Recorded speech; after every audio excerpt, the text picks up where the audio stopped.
With Prime Minister Theresa May under fire from her own Conservatives and Jeremy Corbyn's opposition Labour Party leading in the UK polls, the chances are rising for a third election in as many years. Wednesday's budget is an opportunity for May to regain some of the ground lost with young voters in the election in June. But any missteps could plunge her government into another crisis. While no Tory would relish another election so soon after May's disastrous snap poll, the political climate is so volatile that Labour is increasingly seen as the government in waiting. So what would an old-school socialist at the helm mean for business? 1. Taxes. In its manifesto for the election in June, Labour pledged an income tax increase for the top 5% of earners, those with an income of more than £80,000, $106,000, to inject a further £6 billion a year into the National Health Service. Corporations would also pay a little more, 26% by 2020, up from 19% now.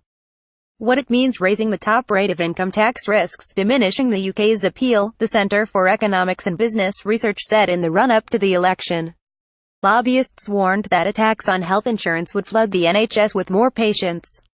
Increasing corporation tax is a popular measure with the public.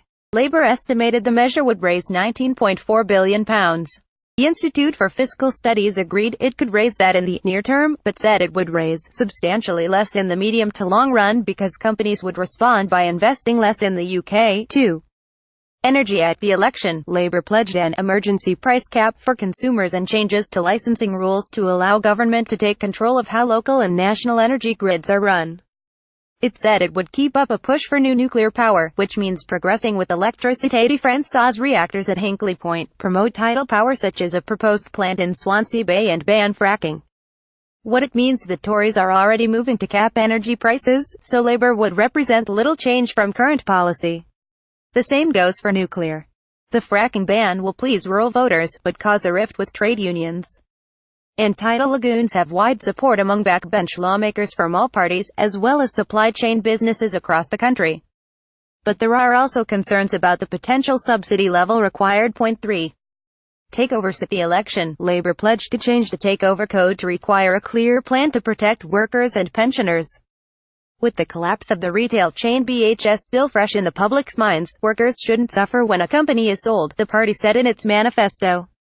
Businesses identified as systemically important would be protected from hostile takeovers. What it means: the plans are likely to be popular with voters who feel politicians haven't defended jobs and workers against the effects of globalization. Potential foreign buyers, lured by a weaker pound, would risk being blocked, and may be put off from making UK investments.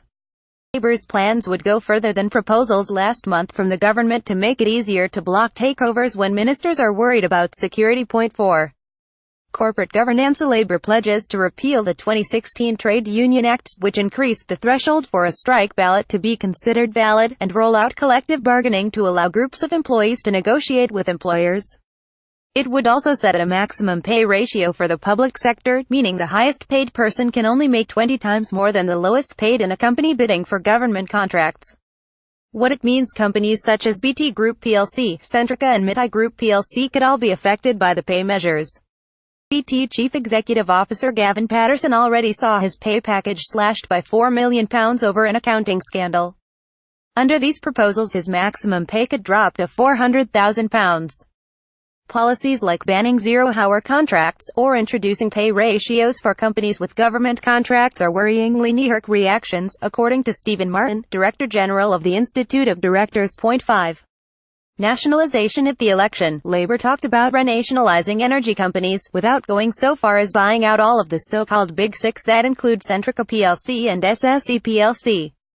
At the Labour Party conference last month, the party's finance spokesman, John McDonnell, suggested the party may go further, pledging to bring utilities and key public services back into public ownership and control. Rail, water, energy, Royal Mail, we're taking them back, he said. He also said the party would bring existing private finance initiative contracts set up to fund infrastructure projects using private capital back in-house. What it means: stockholders would be given government bonds as compensation under the Labour nationalisation plan. History has taught us that nationalized industries are costly and inefficient, place a massive burden on taxpayers as they will require a huge amount of state support and typically provide terrible services. According to Mark Littlewood, Director General at the Institute of Economic Affairs, there would also be a cost to taking ownership of the PFI projects.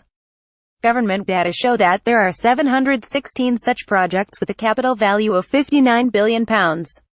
Future payments due on those contracts total more than £200 billion. It may not come to that. The party's health spokesman John Ashworth suggested the policy would focus on just a few of the contracts. 6. Public spending. Labour has pledged to abolish university tuition fees and begin the biggest council building program for at least 30 years, while introducing controls on rent rises to end insecurity for private renters.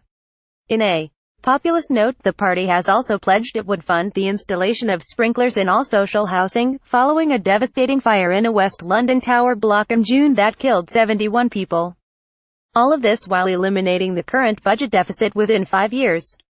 What it means. The pledge to get rid of university tuition payments was a winning gambit for the Liberal Democrats in 2010, but their failure to deliver may make voters more skeptical this time around.